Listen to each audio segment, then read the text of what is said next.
നമസ്കാരം. എന്തുകൊണ്ടാണ് ഒരു വ്യക്തിയിൽ സെക്ഷൽ ഡിസയർ കുറഞ്ഞു വരുന്നത് എന്നതിനെക്കുറിച്ചാണ് ഈ വീഡിയോയിൽ നോക്കുന്നത്. നമ്മുടെ എല്ലാം സെക്ഷൽ റെസ്പോൺസ് സൈക്കിളിന് 4 ഫേസിലൂടെയാണ് കടന്നു പോകുന്നത്.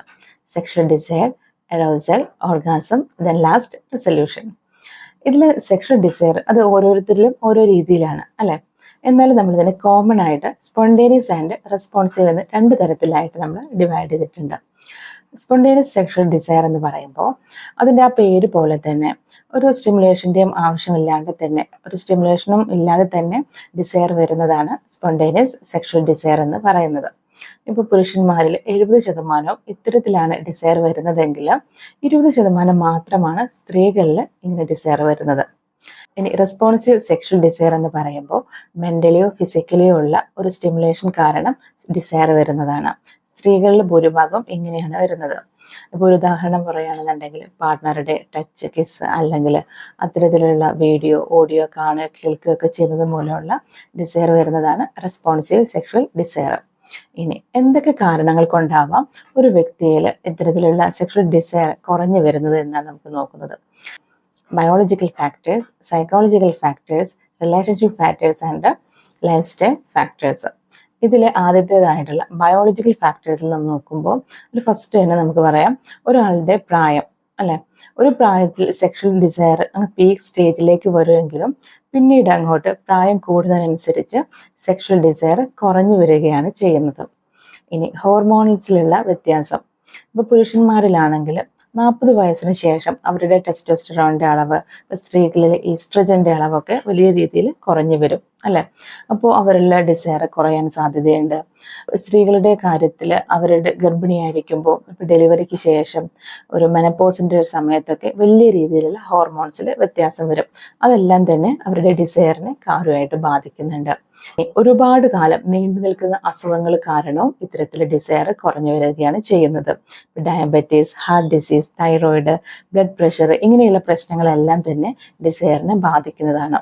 ഒരുപാട് കാലം ഉപയോഗിക്കുന്ന മരുന്നുകളുടെ സൈഡ് എഫക്റ്റ് മൂലവും ഇത്തരത്തിൽ വരുന്നുണ്ട്. ഉദാഹരണം പറയുകയാണെന്നുണ്ടെങ്കിൽ anti depressant, anti hypertensive ഉപയോഗിക്കുന്നത് മൂലം സെക്ഷൽ ഡിസയർ കുറഞ്ഞു വരികയാണ് ചെയ്യുന്നത്. ഈ മയക്കുമരുന്ന്, മദ്യപാനം, മറ്റ് ലഹരി വസ്തുക്കളുടെയൊക്കെ അമിതമായിട്ടുള്ള ഉപയോഗം കാരണവും സെക്ഷൽ ഡിസയർ കുറയുന്നുണ്ട്. ഇനി അടുത്തത് സൈക്കോളജിക്കൽ ഫാക്ടേഴ്സ്. ഒരു ആങ്ഷ്യസ് ആയിരിക്കുന്ന അവസ്ഥ അല്ലെങ്കിൽ ഒത്തിരി കാലം ആങ്സൈറ്റി ഉള്ള ഒരാൾ, ഡിപ്രഷൻ അനുഭവിക്കുന്ന ഒരാളുടെ ഈ രീതിയിൽ സെക്ഷൽ ഇൻട്രസ്റ്റ് കുറയുന്നതായിട്ട് കണ്ടിട്ടുണ്ട്. ഇപ്പോൾ ആങ്സൈറ്റി എന്ന് പറയുമ്പോൾ ഒരാൾ ആങ്ഷ്യസ് മോഡിലേക്ക് മാറുന്ന അവസ്ഥയിലൊക്കെ തന്നെയും അയാളിൽ ഒരു സിമ്പത്തറ്റിക് നെർവ് സിസ്റ്റമാണ് ആക്റ്റീവ് ആക്കപ്പെടുന്നത്. അപ്പോൾ ആ ഒരു സിറ്റുവേഷനെ ഫേസ് ചെയ്യാനാണ് ബോഡി പ്രിപ്പയർ ആക്കുന്നത്.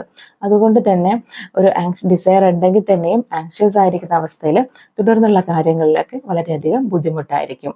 ഇനി വളരെയധികം മോശമായിട്ട് സ്വന്തത്തെ കാണുന്ന ഒരവസ്ഥ, ഇപ്പോൾ ബോഡി ഇമേജ് താൻ കൊള്ളില്ല, അല്ലെങ്കിൽ ഇന്ന കാര്യങ്ങളൊക്കെ ഉണ്ടായാൽ നല്ല ഭംഗി ഉണ്ടാവുള്ളൂ എന്നിങ്ങനെ മോശമായിട്ടുള്ള ധാരണ വെച്ച് പുലർത്തുന്ന ആൾക്കാർ, ഇപ്പോൾ മറ്റു ഫിലിം സ്റ്റാർസിനെയൊക്കെ വെച്ചിട്ട് അങ്ങനെയൊക്കെ ഉണ്ടായാൽ മാത്രമേ എൻ്റെ പാർട്ട്ണറിൽ എന്നെ ഇഷ്ടം ഉണ്ടാവുള്ളൂ എന്ന ധാരണയൊക്കെ വെച്ച് പുലർത്തുകയാണെങ്കിൽ സെക്ഷൽ ഡിസയർ കുറയും. അതുപോലെ തന്നെ ഒരു പാസ്റ്റ് അബ്യൂസ് ആക്കപ്പെട്ട ഒരു ഹിസ്റ്ററി അവർക്കുണ്ട് എന്നുണ്ടെങ്കിലും അത് വലിയ രീതിയിൽ അവരുടെ സെക്ഷൽ ഡിസയറിനെ ബാധിക്കുന്നതാണ്. ഇതാണ് റിലേഷൻഷിപ്പ് ഫാക്ടേഴ്സ്. ഇതിൽ കമ്മ്യൂണിക്കേഷൻ ഒട്ടുമില്ലാത്ത സാഹചര്യം, അല്ലെങ്കിൽ കമ്മ്യൂണിക്കേഷൻ എന്ന് പറയുന്നത് തന്നെ അങ്ങോട്ടും ഇങ്ങോട്ടും കുറ്റപ്പെടുത്താനും കളിയാക്കലും പരാതിയും പരിഭവങ്ങൾ പറയാനും വീട്ടുകാര്യങ്ങൾ മുഴുവൻ ചർച്ച ചെയ്യാനും അല്ലെങ്കിൽ അതിൽ തമ്മിലുള്ള എന്തെങ്കിലും പ്രശ്നങ്ങൾ പറയാനൊക്കെ ആണെന്നുണ്ടെങ്കിൽ പതിയെ പതിയെ അവരുടെ സെക്ഷൽ ഡിസയർ കുറഞ്ഞു വരും. അപ്പോൾ എല്ലാ പ്രശ്നങ്ങളും പറഞ്ഞു തീർത്ത് അല്ലെങ്കിൽ പരിഭവങ്ങളും പിണക്കങ്ങളൊക്കെ പറഞ്ഞു തീർത്ത ശേഷം വേണം ഇത്തരം കാര്യങ്ങളിലേക്ക് കടക്കാൻ. ഇപ്പോൾ ചില പുരുഷന്മാർ വിചാരിക്കും എന്തെങ്കിലും പ്രശ്നങ്ങളോ പിണക്കുകളൊക്കെ ഉണ്ടെങ്കിൽ ഇത്തരം കാര്യങ്ങളുടെ ഒരു ഇന്റർകോഴ്സ് കഴിയുന്നതിലൂടെ അവരുടെ എല്ലാ പ്രശ്നങ്ങളും മാറിക്കിട്ടും എന്നതാണ്. ചില സ്ത്രീകളുടെ ഒരു തെറ്റിദ്ധാരണയുണ്ട്, അവർ എന്തെങ്കിലും പ്രശ്നങ്ങളോ അല്ലെങ്കിൽ വാശിപ്പുറത്തൊക്കെ ഇന്റർകോഴ്സിന് നോ പറയുകയും അതുകൊണ്ട് മാത്രം ഇന്റർകോഴ്സിന് നോ പറയുകയും ഒരു പ്രതികാര ബുദ്ധിയോടുകൂടി അല്ലെങ്കിൽ ഇതൊരു ആയുധമാക്കിയിട്ടൊക്കെ കാണുന്ന സ്ത്രീകളുണ്ട്. അപ്പോൾ ഇത്തരം 2 കാര്യങ്ങളും ഒട്ടും നല്ലതല്ല. 2 പേരും തമ്മിലുള്ള നല്ല രീതിയിലുള്ള കമ്മ്യൂണിക്കേഷൻ ഇല്ല എങ്കിൽ അവർ തമ്മിലുള്ള സെക്ഷൽ ഡിസയർ കുറഞ്ഞു വരും. ഇനി മറ്റൊന്നാണ് രണ്ടുപേരും തമ്മിലുള്ള ഒരു ഇൻറ്റിമസി. അത് വളരെ ഇമ്പോർട്ടൻ്റ് ആയിട്ടുള്ള കാര്യമാണ്. ഇൻറ്റിമസി കുറയുന്ന സാഹചര്യത്തിൽ ഇപ്പോൾ സ്ത്രീക്കാണെങ്കിൽ ഞാൻ യൂസ്ഡ് ആക്കപ്പെടുകയാണ്, ഇപ്പോൾ ഇയാളുടെ മാത്രം ഇഷ്ടത്തിനാണ്, അവരുടെ മാത്രം സന്തോഷത്തിന് വേണ്ടിയിട്ട് നിന്ന് കൊടുക്കുകയാണ് എന്ന ഒരു അവസ്ഥയാണെന്നുണ്ടെങ്കിൽ പതിയെ പതിയെ അത് ഒരു യാന്ത്രികമായിട്ടുള്ള ഒരു കാര്യത്തിലേക്ക് പോവുകയും അവരുടെ സെക്ഷൽ ഡിസയർ കുറഞ്ഞു വരികയും ചെയ്യും. പിന്നെ അതുപോലെ തന്നെയാണ് രണ്ടുപേരും തമ്മിൽ റെസ്പെക്റ്റ് ഇല്ലാത്ത ഒരു സാഹചര്യമാണെന്നുണ്ടെങ്കിൽ, ഇപ്പോൾ രണ്ടുപേർക്കും തമ്മിൽ നല്ല രീതിയിലുള്ള സെക്ഷൽ പ്രിഫറൻസും സെക്ഷൽ ബൗണ്ടറീസും ഉണ്ടായിരിക്കണം. സെക്ഷൽ പ്രിഫറൻസ് പറയുമ്പോൾ അത് ഒരാൾക്ക് ഒരുപക്ഷെ രാത്രി മാത്രമേ പറ്റുള്ളൂ, എല്ലാവരും ഉറങ്ങിക്കഴിഞ്ഞിട്ടേ പറ്റുള്ളൂ, ബെഡ്റൂമിൽ മാത്രമേ പറ്റുള്ളൂ, ഇങ്ങനെയുള്ള ഒത്തിരി നിബന്ധനകൾ ഉണ്ടെന്നുണ്ടെങ്കിൽ തീർച്ചയായിട്ടും സ്വന്തം ഇഷ്ടങ്ങൾ പോലെ തന്നെയാണ് പാർട്ട്ണറുടെ പ്രിഫറൻസും പാർട്ട്ണറുടെ ഇഷ്ടം എന്ന് മനസ്സിലാക്കിക്കൊണ്ട് അതിനും അതിൻ്റെതായിട്ടുള്ള തുല്യ പ്രാധാന്യം നൽകുകയും. ഇനി അടുത്തതാണ് ലൈഫ് സ്റ്റൈൽ ഫാക്ടേഴ്സ്. ഇതിൽ നമ്മുടെ നിത്യമുള്ള വ്യായാമമില്ലാത്ത അവസ്ഥ, ഉറക്കക്കുറവ്, അല്ലെങ്കിൽ ഒരുപാട് വർക്ക് ലോഡ് വരുന്ന സാഹചര്യം, സ്ട്രെസ് വരുന്ന സാഹചര്യത്തിലൊക്കെ തന്നെയും സെക്ഷൽ ഡിസയർ കുറയുന്നതായിട്ടാണ് കണ്ടുവരുന്നത്. അതുകൊണ്ട് നമുക്ക് ഇതിനെ എങ്ങനെയൊക്കെ പരിഹരിക്കാം എന്നതിനെക്കുറിച്ച് അടുത്തൊരു വീഡിയോ ചെയ്യുന്നതാണ്. അതുവരേക്കും എല്ലാവർക്കും ബൈ. Thank you.